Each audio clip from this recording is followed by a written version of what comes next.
My next Patreon question is from Joseph, who is curious about Disney's treatment of two beloved properties of theirs. Do you think Disney needs to treat the Muppets and Roger Rabbit with more respect?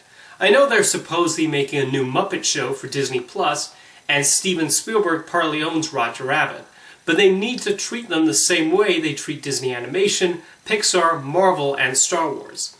That's an interesting question. With the amount of IP Disney now owns, it's probably inevitable some of them won't get as much attention. In regards to the Muppets, there's always been an awareness within Disney about their marketability, but it's a question of what to use them for. The Muppets movie that opened in 2011 was a decent success, but Muppets Most Wanted did not take off for whatever reason. Since then, Joseph is right in that they haven't been utilized all that much, and there's no sign we'll get another movie soon, which is disappointing. The Muppet movies have often come in threes, originally with the ones Jim Henson was personally involved with, followed by the trio films released in the 90s. There has been a Muppet Babies revival, and there are rumors of a new Muppet television series for Disney+. Apparently, Josh Gad is heavily involved, similar to how Jason Segel was a major force behind the 2011 Muppets, and I think he will be a good fit for the Muppets. Something that has been brought to my attention is the existence of purist Muppet fans who don't care for the newer Disney-produced movies and series. Frank Oz himself has even criticized the Disney productions, and the firing of Steve Whitmire as Kermit's performer has not helped matters. I personally disagree with their views on the subject, as Jim Henson always wanted the Muppets to be with Disney and would not have been too opposed with their handling of the characters in films and television shows. However, Muppet purists are also free to disagree with the creative choices made.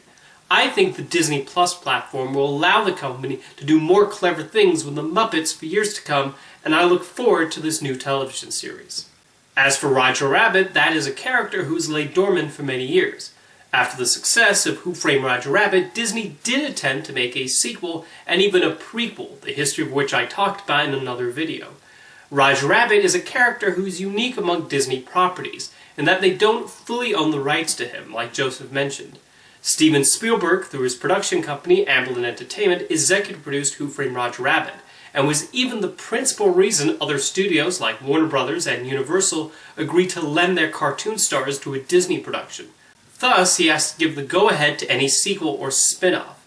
It's also why Warner Brothers has not used the Animaniacs characters that much, as any new series and specials require Spielberg to sign off, which he eventually did for the upcoming Hulu series. He did give his approval to the 3 Roger Rabbit animated shorts, but disagreements with Michael Eisner put an end to that. When Spielberg signed a distribution deal with Disney some years back, and when his longtime producing partner Kathleen Kennedy became head of Lucasfilm, I thought that might lead to some movement on the Roger Rabbit front, but sadly nothing. Robert Zemeckis is asked about a sequel whenever he promotes a new film, as there's clearly interest. And Gary K. Wolfe, the original creator of Roger Rabbit, even proposed a sequel where Roger and Mickey Mouse team up, but Disney ultimately rejected the pitch. I personally would love to see more Roger Rabbit shorts, either for theatrical release or for Disney+. There are so many talented artists working at Disney Animation who could probably come up with some clever and funny ideas for shorts, featuring Roger, Baby Herman, Jessica, etc.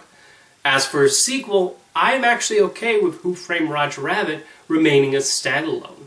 I have thought about sequels set in different time periods, like when animation was at its lowest point in the 70s, or the switch from hand-drawn to computer animation in the 21st century, but it's also neat that in an age when Hollywood keeps sequelizing movies from the 80s and 90s, Who Framed Roger Rabbit is still its own special, unique adventure.